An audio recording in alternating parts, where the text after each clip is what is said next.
Beijing in the fall of 2015, as I began my last year of graduate school, I sensed something was wrong. I woke up in the mornings with a pounding heart. In seminar discussions my sentences came out in faltering fragments, while my classmates' voices reached me as a cacophony of piercing sounds. Until that point, I had enjoyed my time on the Harvard campus, whose maple-shaded Georgian buildings I had first seen in pictures my father took 20 years earlier on his first trip from China to America. On the back of one of the photos, he had inscribed in blue ink, "You will see it with your own eyes someday." But in those days, instead of taking in its beauty, my eyes were fixed on the ground as I slogged from one academic building to the next, counting pavement stones to help tame my racing thoughts. The anxiety attacks took me by surprise. I had spent 8 years studying and working in the United States away from my home in Beijing.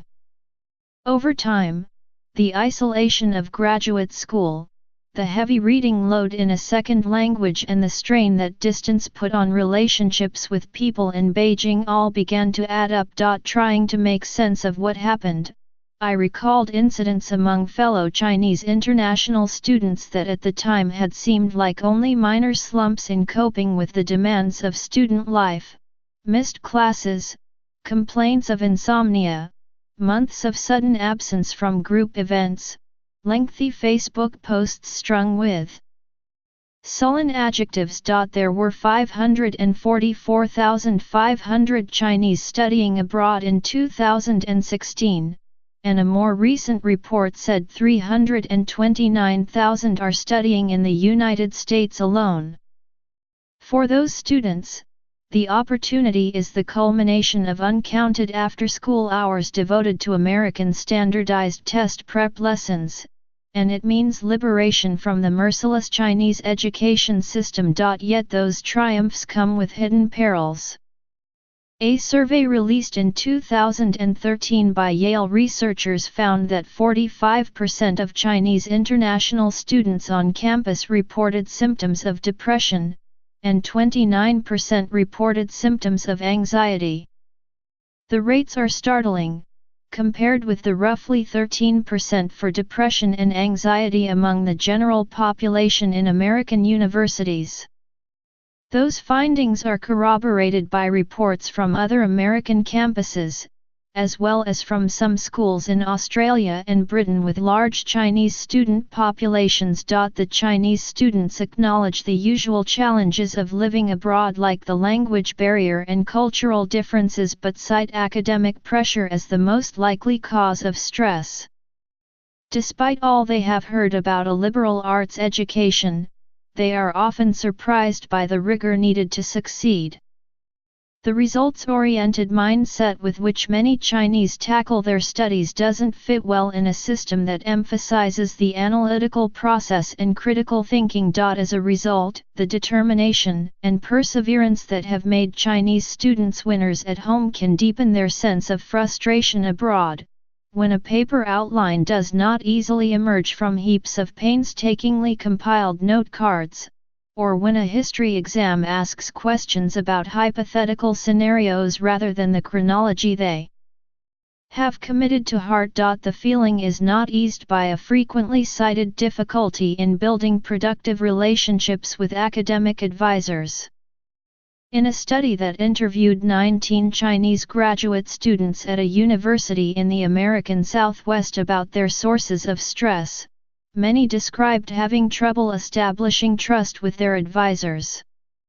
Some feared that the language barrier might lead advisors to doubt their intelligence.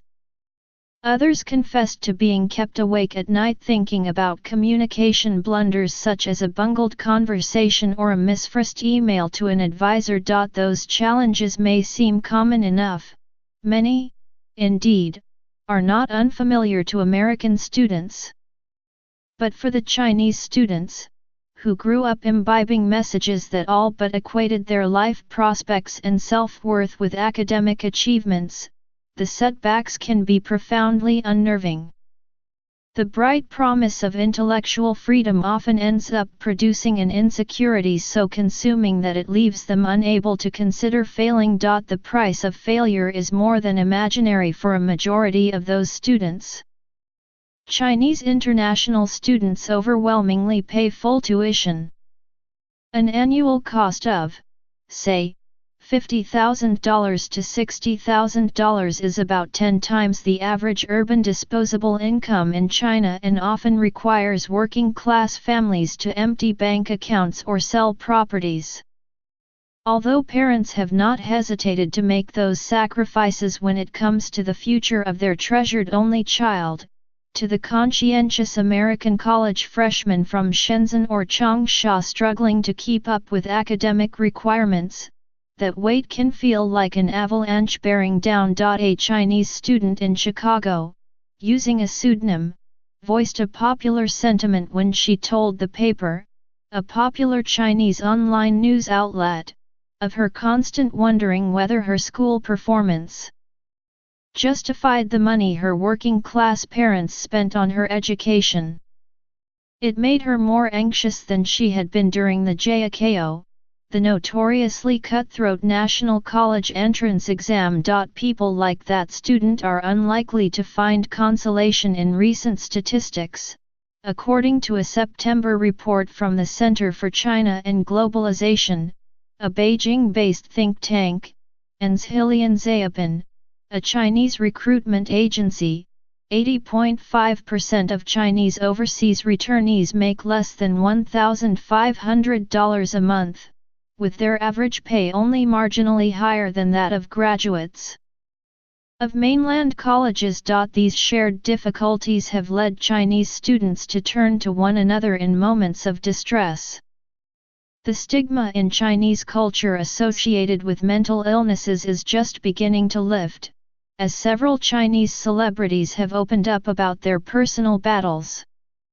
But because of the heavy shortage of well-trained therapists in China, therapy remains a hazy concept even for the most worldly students.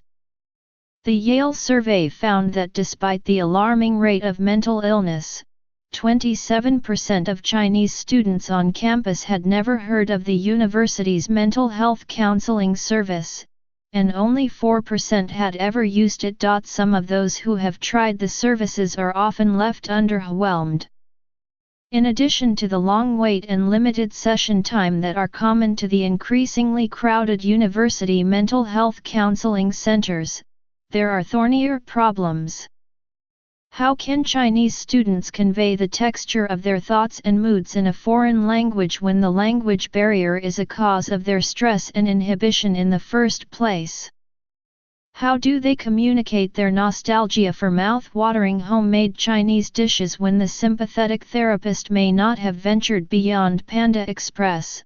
A few institutions, such as Purdue University and Ohio State University, have set up counseling services tailored to Chinese students. More schools need to follow suit. Hiring Chinese-speaking mental health counselors may be the ideal solution, although qualified candidates can be hard to find. Informal counselor-led support groups and outreach programs, which have received positive feedback from Asian American students, could be extended to Chinese international students. Universities could hire and train well-acclimated Chinese students to become counselors for their communities. Chinese students are the largest international student group on most American campuses, and their tuition is a major source of much-needed revenue. College administrators should work harder to meet their mental health needs at least as hard as the students work to gain admission.